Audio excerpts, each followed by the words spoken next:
Hey, what's going on everybody, and welcome back to the Whiskey Cove. And on today's episode, we review an absolute staple here down in the Whiskey Cove that is early times bottled in bond. Run the video.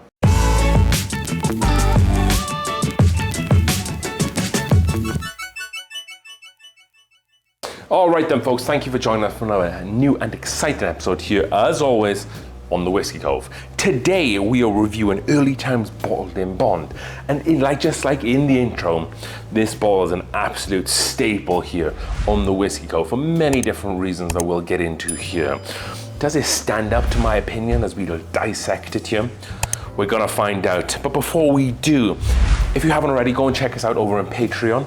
The link is down below in the description, where you get early access to videos. You'll get some free swag as soon as you hit some milestones there, and just a really great way to get in contact with me and to join that community. So definitely go and check that out too. And if you haven't already, go over to the Whiskey Cove's website, thewhiskeycove.square.site. Again, the link is in the description down below, where we have some awesome premium glassware, Glencairn Speyside tasters, the Tumbler Rocks glass. And if you get the 4-pack, you get an excellent deal, as close to cost as we can get to spread the Whiskey Cove love to you folks at home. With that being said, let's go ahead and deep dive into this bottle. So before we begin, and I know some of you will ask, this is the Sazerac version, if you like. But my opinion is that none of this distillate has changed, because Sazerac hasn't owned the brand for 4 years, so we know it being bottled in bond, it has to be made by one distiller over one distilling season, at least 4 years old. So it's probably just the same distillate, and they've just got a hold of the barrels. Expect that maybe the change in the next 12 months or so, as they start running out of that distillate. And then they have to start introducing their own stuff there. With that being said, you do get a fantastic 1 liter bottle. Has this excellent blue and bronze writing on the front. It's a pretty sexy label, if I don't say so myself. Just kind of looking at it, it looks much more a premium label than you would expect on what is essentially a $22 bottle of whiskey, if you can find it, that is. And as we already said, bottled in bond, so we know it's at least 4 years of age. So fun fact, this actually shares the mash bill with King of Kentucky, which Brown-Forman still makes. They used to make this, they used to make King of Kentucky. Is it the same juice? Well, it's the same mash bill, so it could potentially be that the King of Kentuckys are kind of the unicorn barrels, aged for a lot longer than this. And I could see that in just my own experience with this bottle here. It has a little bit of writing on the back, a small blue label, talks a little bit about what you need to do to be called bottled in bond. And as I said, a 1 liter bottle. Looking at the whiskey in the glass, and it does kind of have a golden, almost bronze kind of vibe to it here in the glass. It doesn't look too thick, but kind of just as I'm rolling this around and kind of toying with it a little bit, I'm getting a lot of nose from that, and we haven't even really stuck our noses into the glass here. It does have some really nice stick into the glass, some nice delay sense, so all positive notes so far. Let's go ahead and give this whiskey a nose.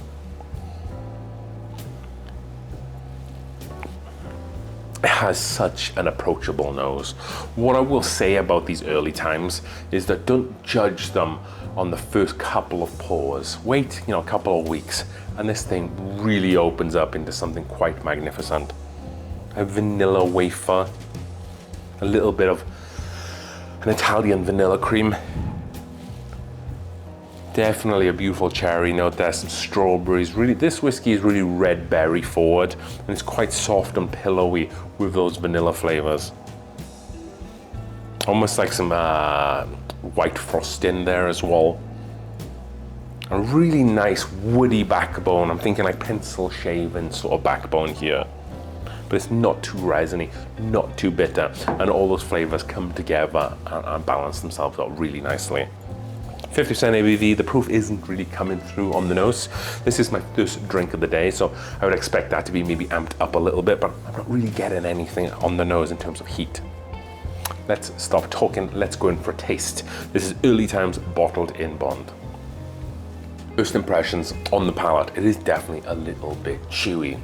Nice and oily, great job coating the mouthfeel, and with that oiliness, creates a very long finish here on this whiskey.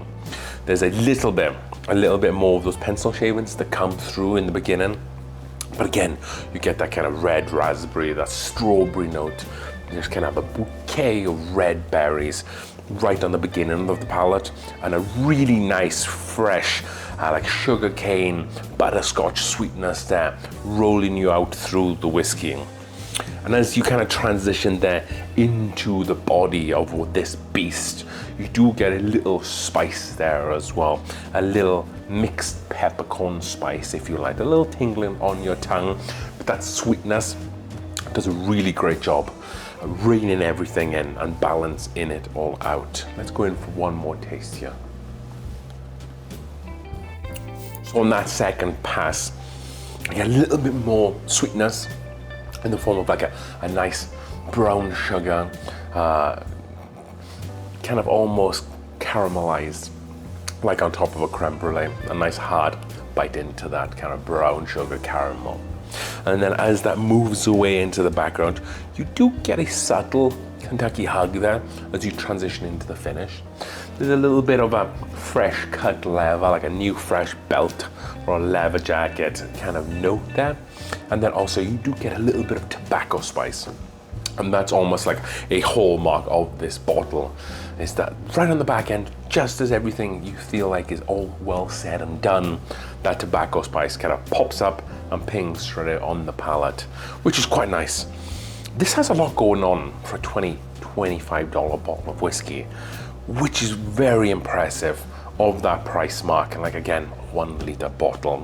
If you're talking about value for money, we do the 2 scorings, value for money, A through F. And then secondly, score of 100. And if you're talking about value for money, if you're gonna throw $20, $25 on a bottle of whiskey, I can't really recommend this bottle any more than that. I think it's a very complete bottle, and maybe the only one drawback of it is that it can be hard to find for some people. Here in Colorado, this is on just about every liquor store shelves.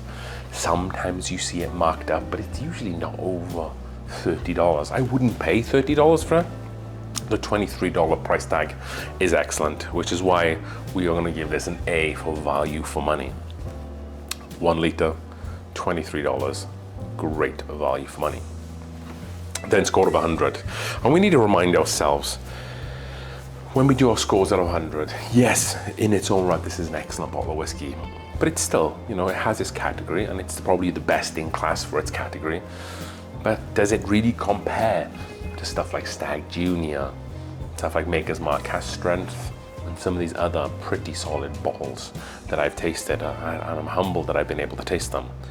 And I would say that it's on the peripherals of stuff like that. I would say that it's not quite as good as an E.H. Taylor small batch, but it's almost there. It offers you very similar notes to an E.H. Taylor small batch, albeit this is probably a little bit more spicy. E.H. Taylor small batch is probably a little bit better, and that's because it has more of a true Buffalo Trace palate to it, some more different flavors, more rounded out. This is a touch more spicy. However, score of 100, I'm going to give this an 81, and that's very high for a budget bourbon.